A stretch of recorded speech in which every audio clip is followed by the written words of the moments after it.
It's Talking Flicks with JT and Grant Lee. Hello, this is our Talkin' Flickster episode. Welcome along, Mr. Lee. Hello. Hello. How are you, JT? I've got to say, I'm feeling pretty good today. I'm feeling, actually, you know what? Why is that? You know what? I'm feeling very bloody good today. How are you feeling, Mr. Lee? More to the point. Not so good. Not so good? No, no. No, I'm not feeling so good. No. That wouldn't have anything to do with a particular golden statue by any chance, would it? Would that... You probably got that one in one, yes, because of our last week's, tipping. It's, it's a bit sad for me. I can't believe it. Came down to one. Yeah, our Oscar nominations, and I was watching it so intently on Monday, Mr. Lee. I was. Yeah. I was at work because, it's the only time I get to watch TV while I'm at work. I was watching and I'm going, yes, yeah, no, yeah, no. Yeah, how it was a real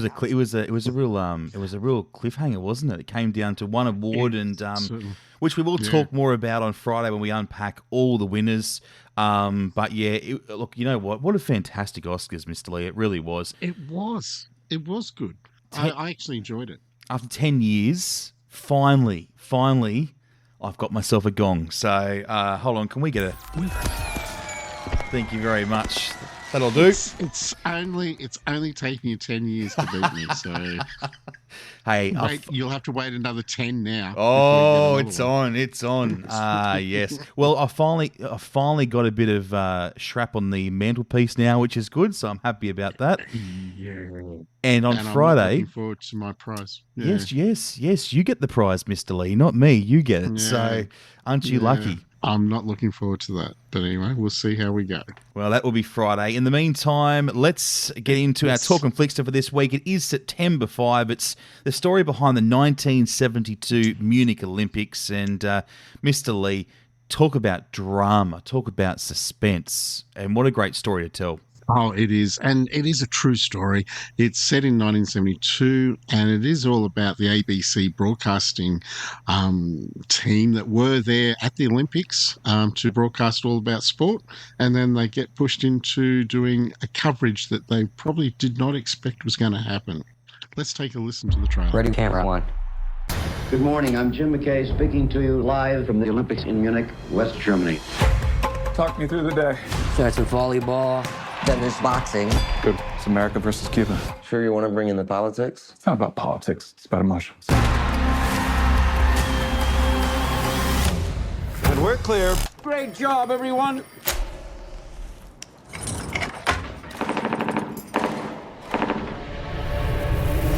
Do you hear that? We're close gunshots.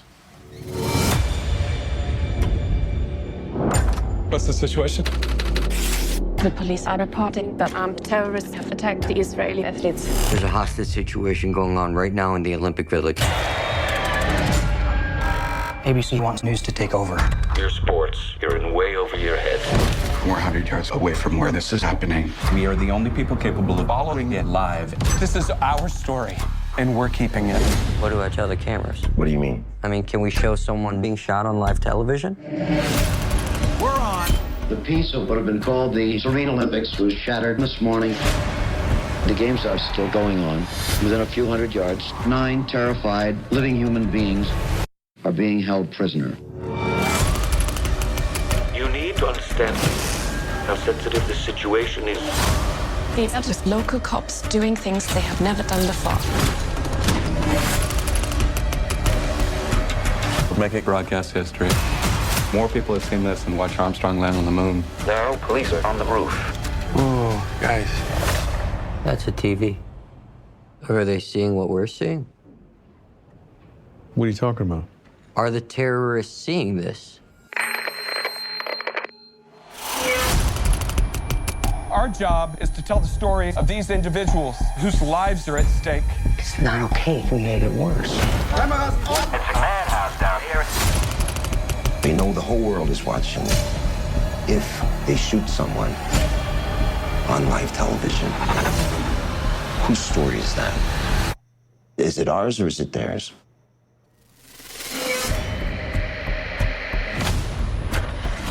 Yeah, how good does it sound? September 5. Well, it's pretty wicked, but let's hear from our Talkin Flickster and find out what they thought about it. Today, it's the wonderful Alison. Hello, Alison. Welcome back to Talkin Flicks. Hello, JT. How are you? I'm pretty good, Alison. Mr. Lee over there. He's feeling all right too, yes, aren't you, and Mr. Grant. Lee? Yeah, there he is. Yeah. I'm feeling a lot better now that I've got someone else who might come in and help me, boost my confidence a little bit, because I do need it after this loss. I think you do. And look, Alison, I do apologise. I've done practically no prep for this Talkin Flickster because I've been too busy celebrating. And I had a few too many champers on Monday, so I'm just in recovery mode at the moment. Right. And Mr. Lee did too, but he was drowning his sorrows, so they're completely different. Right. In a different way. Exactly right. So true. All right, let's get into September 5. We love just what we've heard from it, but you, Alison, what did you think of the movie? Yeah, I didn't mind the film, actually. It's a docudrama about the night, like we said in the intro, the 1972 Olympics in Munich.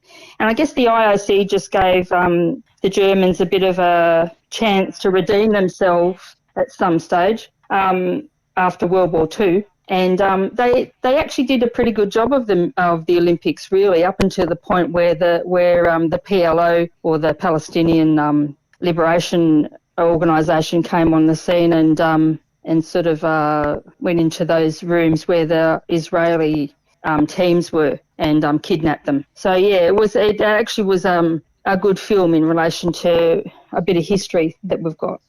Alison, how true was the movie to the actual event?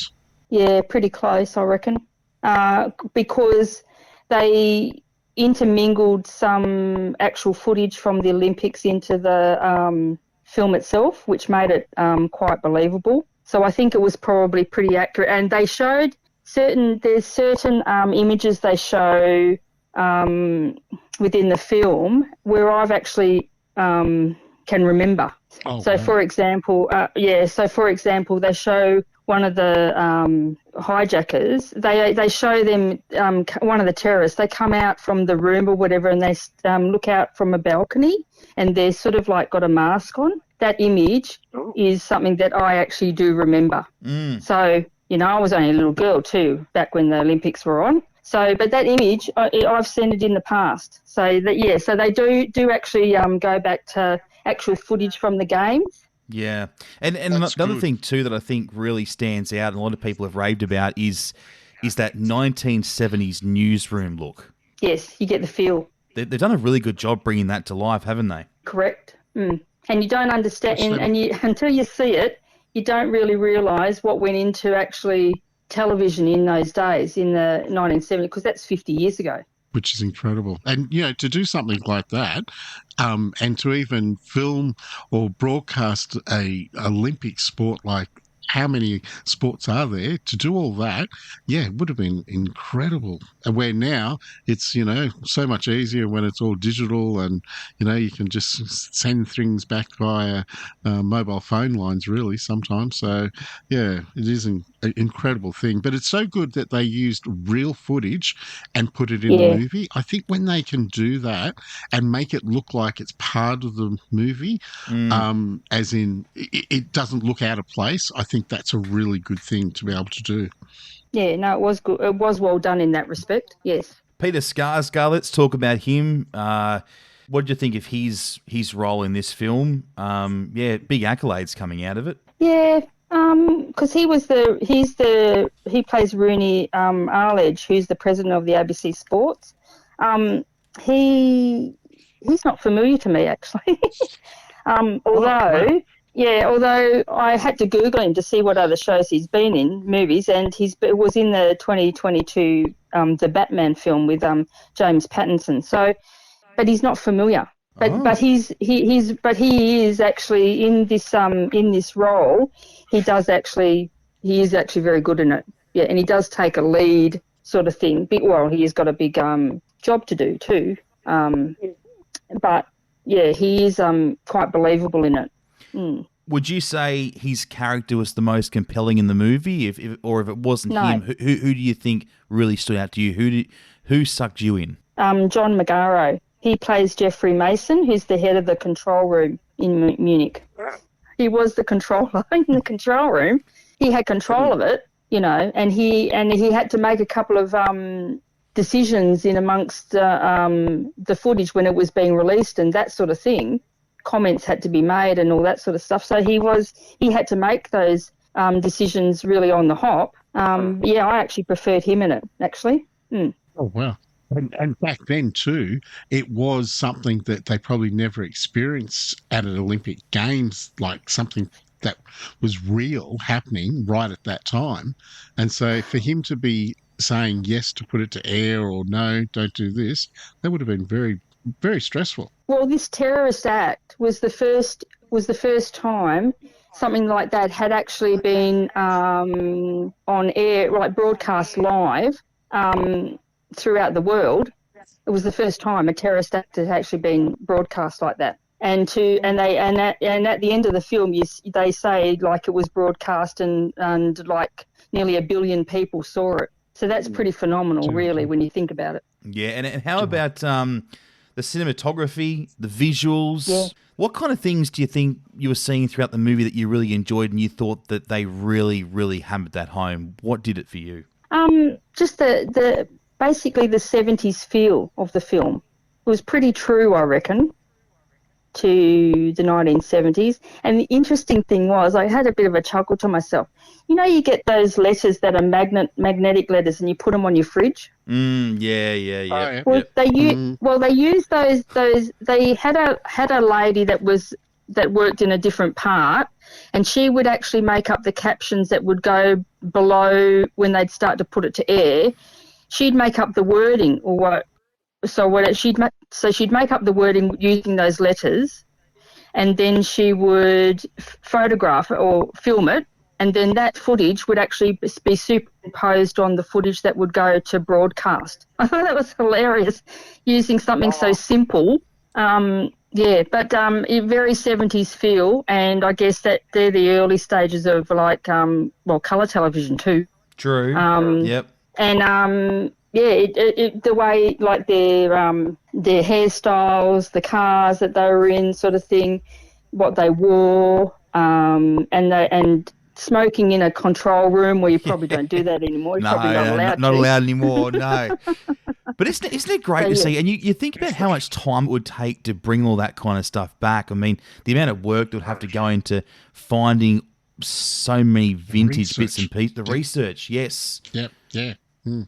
To bring all that kind of stuff back. I think it would take a long time to put together and then work out, and with the clothing, as you said, the style, there's just so much that goes into it. Yeah, no, it was well done in that respect. Now, we had a couple of weeks ago Mel, who was on, who did Bridget Jones for us, and her question for you, Alison, about it is... My question, Alison, is which Olympic sport would you want to win a gold medal in? Well, I had a good think about this one today. And the sport I come up with is actually not in the Olympics. It's actually in the Commonwealth Games. And that's netball. But if it had to be Olympics, I suppose I would actually choose gymnastics maybe. Oh, good on the pole vault there, Alison. Yeah. Why not? The ribbons. Yeah, that's nice. Yeah, correct. Yeah. Mm. It looks easy, but I bet you it's very hard. That's exactly right. You know what? You never know. Netball might come into the Olympics because they're talking about having football come into the Brisbane Olympics in a few years in 2032. So they're thinking it may come in. So you never know, Alison. Netball might be there. So, yeah. Yeah, but you wouldn't have so many countries competing though, because it's not a game that's sort of like played worldwide and competed in worldwide. Yeah. Doesn't matter, Alison. That's one of the... Easier to win. Anyway. So, yeah, correct. Less competition. All right. Take one for the team. Exactly. Mr. Lee, let's open up your freezer, your squeaky. I keep telling you to fix it, Mr. Lee. One day. So, Alison, I've got 5 choc tops here. How many choc tops are you going to give September 5 this week? 3.5. Okay, that's great. Oh. It's really good. It's a pass mark. That is a pass mark. That's awesome. Over a pass mark. Really good. Yeah, great. So, yeah. And if you like your history, this is the movie that you will enjoy. Yeah, it is good. Now, Alison, next week we've got Duncan coming on and he's reviewing Mikey 17. Do you have a question you'd like to ask him? Yes. What would he put his hand up for a dangerous assignment? Ooh. Oh, okay. I like that. I reckon he'd love a dangerous assignment, don't you, Mr. Lee? Yeah, knowing Duncan, I do. I think he would. Yeah, knowing Duncan, he probably would. I don't know whether he would do Mikey 17, but I reckon he would do something dangerous. I think he would. Can we just take a moment to just acknowledge the passing of Gene Hackman? He was an incredible guy, wasn't he? He was such a talented actor in and you know what? I can remember him in Superman in the original all those years ago. He has been in so many movies. It's very sad. And I must say they did the In Memoriam at the Oscars very, very well. I thought that was such a beautiful thing. Yeah, for Morgan Freeman to come out and talk about his dear friend. I thought that was incredible, and it must have been so hard for Morgan. So hard for him. Because I thought he was struggling a bit to hold it together, but he did so well. So yeah, it's a credit to them to be able to do that. But anyway. Well done. Well, thank you so much, Alison. We really, really appreciate you coming on to Talking Flicks this week. Now, if you want to get involved, all you got to do is head to the forum6.com.au or odeon5.com.au websites, click on Talking Flicks, and then just fill in the form, and we'll be in touch with you, and you can go to the movies on my credit card, of course, and then come onto the podcast just like Alison's done and give your thoughts on the movie of the week. Before we get to we'll play the happy music in just a tick. Before we do, on Friday, it's going to be a case of... Show me the money! I need to feel you, Jerry! Show me the money! Jerry, you better yell! Show me the money! Yes, Mr. Lee. Oh, are you looking forward to it? You're not going to let me live this down. Oh, hell no. No, it's going to be... And you need this happy music today. This is for you today. I do need it. Usually it's for me. I do.